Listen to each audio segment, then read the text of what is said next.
পবিত্র ঈদের এই আনন্দঘন দিনই কোচবিহারের নতুন মসজিদে উপস্থিত হয়ে এক অনন্য মানবিকতার দৃষ্টান্ত স্থাপন করলেন অভিজিৎ দেবভৌমিক।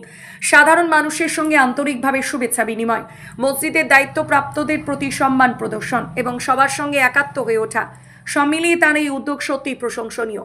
ধর্মীয় ভেদাভেদ ভুলে সম্প্রীতি, ভালোবাসা ও পারস্পরিক শ্রদ্ধার যে বার্তা তিনি তুলে ধরলেন, তা সমাজের জন্য এক ইতিবাচক দিশা।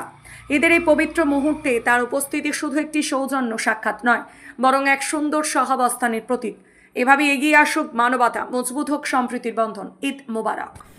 রমজান মাসের প্রত্যেকটি দিন যেভাবে মুসলিম সম্প্রদায়ের মানুষেরা রোজা আদা করে ঈশ্বরের কাছে দোয়া করেন বিশ্ব শান্তির জন্য, সকলের মঙ্গলের জন্য, আজ সেই খুশির ঈদ। সেই খুশির ঈদের আনন্দ খুশি সকলে মিলে ভাগ করে নেওয়া, এটাই আমাদের উদ্দেশ্য।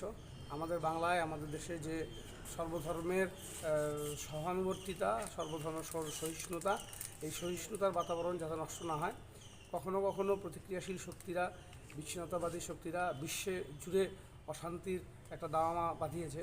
সেই বিশ্ব অশান্তির বিরুদ্ধে আমাদের ভারতবর্ষ যাতে নিজের অস্মিতাকে নিয়ে একটা জায়গায় আমরা দাঁড়িয়ে থাকতে পারি, সেই পরিস্থিতিটাও কোথাও যেন নীতিগত কারণে আক্রান্ত হচ্ছে।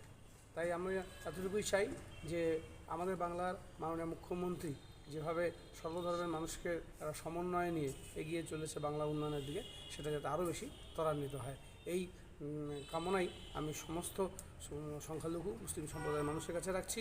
এবং আজকের দিনে সকলের খুশিতে সকলে যাতে একসাথে মিলে যেতে পারি, সেটাই আমরা যুগ যুগ ধরে যাতে এগিয়ে নিয়ে যেতে পারি।